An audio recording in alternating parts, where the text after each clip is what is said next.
তোমাদের জন্য আজকে আরেকটি প্রশ্ন নিয়ে এসেছি, সেটা হচ্ছে কিভাবে আমরা শূন্যস্থান পূরণ করব। এটা বেসিক্যালি 26 ব্যাচ এবং 27 ব্যাচ এই দুইটা ব্যাচের জন্য খুব বেশি গুরুত্বপূর্ণ।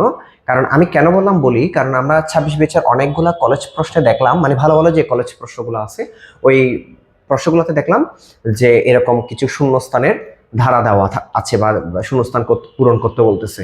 হ্যাঁ, তাহলে এটা অনেক স্টুডেন্টের প্রশ্ন থাকে যে টিচাররা হয়তো এটা আমাদেরকে শিখায় নাই বা এরকম, তো আমরা পারার কথা না, একটু সমস্যা থাকতে পারে। ভাই কোনো সমস্যা নেই, আজকের ক্লাসে আমরা শিখবো ইনশাল্লাহ। তবে আজকের ক্লাসটা যদি আরো বিস্তারিত চাও, মানে আরো যদি তোমার থেকে বিস্তারিত প্রয়োজন হয়, তাহলে অবশ্যই তোমার থেকে ভাইয়ার ক্লাসরুমে এসে ঘুরে যেতে হবে। দেখেন এখানে একটা প্রশ্ন দেওয়া আছে, ধারাটি শূন্যস্থান পূরণ করো। 3-এর পরে 6, 6-এর পরে যদি আমি 3 করে বাড়াই তাহলে হয় 9, 9-এর পরে যদি আমি 3 করে বাড়াই তাহলে কিন্তু হয় 12, কিন্তু এখানে দেওয়া আছে 14। প্রশ্নটা এখানেই, এখানে কেন 14 দেওয়া আছে কেমন দেখি আমরা।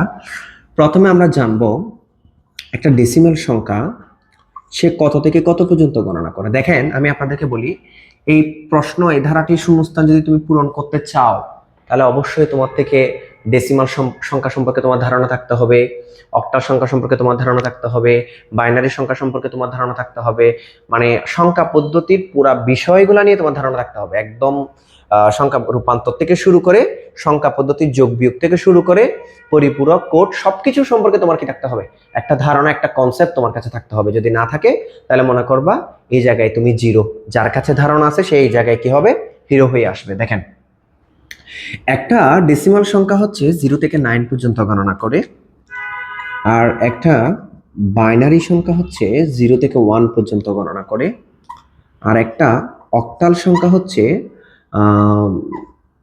0 থেকে 7 পর্যন্ত গণনা করে, আর একটা হেক্সাডেসিমাল সংখ্যা পদ্ধতি হচ্ছে 0 থেকে f পর্যন্ত গণনা করে। দ্যাটস মিন f মানে হচ্ছে এখানে 15কে বোঝায়। কাকে বোঝায়? 15কে বোঝায়। দেখেন 3-এর পরে 6, 6-এর পরে 9, 9-এর যদি আমি আরো 3 করে বাড়াই তাহলে হয় 10, 11, 12। যেহেতু এটা 14, যেহেতু এটা 12 হয় নাই, তাহলে এটা ডেসিমাল সংখ্যা কখনো হবে না। বুঝাতে পারছি আমি? 12 হলে কিন্তু এটা ডেসিমাল সংখ্যাতে আমি কাউন্ট করতে পারতাম, কিন্তু এটা যেহেতু 12 হয় নাই তাহলে এটা ডেসিমাল সংখ্যা হবে না। বাইনারি তো কখনোই হবে না ভাইয়া। কেন হবে না? যেহেতু 3, 6 বা এগুলা কি বাইনারি সংখ্যা? নো, এগুলো হচ্ছে কি সংখ্যা?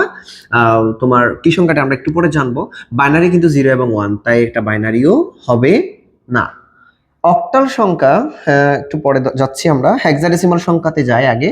হেক্সাডেসিমাল 0 থেকে f না, দেখো 3-এর পরে 6, 6-এর পরে 9, 9-এর পরে কিন্তু 12 হওয়ার কথা ডেসিমেলে, কিন্তু হেক্সাতে কি হয়? সি হয়। 12 মানে কি? সি। তাহলে কি এখানে সি আছে না 14 আছে? 14 আছে, তাহলে এটা হেক্সাডেসিমালও হবে না। তাহলে এটা কি সংখ্যা পদ্ধতি? অক্টাল সংখ্যা পদ্ধতির একটা ধারা ওকে দেওয়া আছে। অক্টাল সংখ্যা পদ্ধতি কি দেওয়া আছে? একটা ধারা। ক্লিয়ার? তাহলে দেখেন এটা কেন অক্টাল পদ্ধতিতে চলে গেল একটু দেখেন।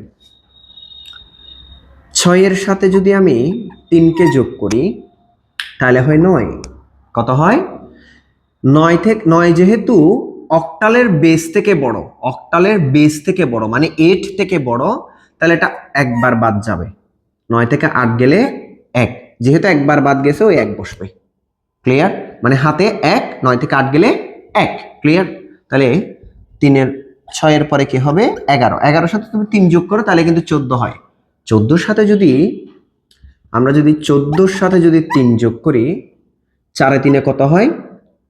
5 6 7 17, আর এখানে হয় একটা বসে গেল, তাই না? তাহলে হয় 17। কেমন? 17-এর সাথে যদি আমি 3কে যোগ করি, 7 8 9 10, কত হয়? 10 হয়। তাহলে 10টা কি 8-এর থেকে বড় হয়ে গেছে না? মানে অক্টালের বেস থেকে বড় হয়ে গেছে না? তাহলে 10 থেকে 8 গেলে হয় 2। কত হয়? 2। 10 থেকে 8 গেলে কত হয়? 2টাকে বসাইছি। ক্লিয়ার?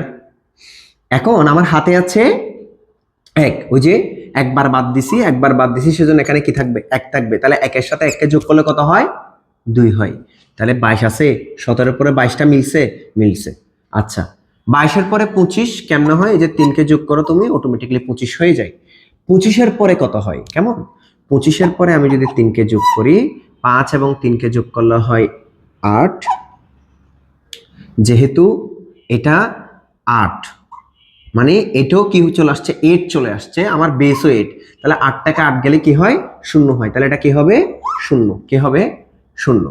তাহলে 2 এবং 1 কে যদি আমি, যেহেতু আমার একবার বাদ গেছে সেজন্য এই একটা এখানে বসছে, 2 আর 1 কে যোগ করলে কত হয়, 3, তাহলে 25 পর এখানে কি হবে, 30, কি হবে, 30, এটা হচ্ছে অক্টালে।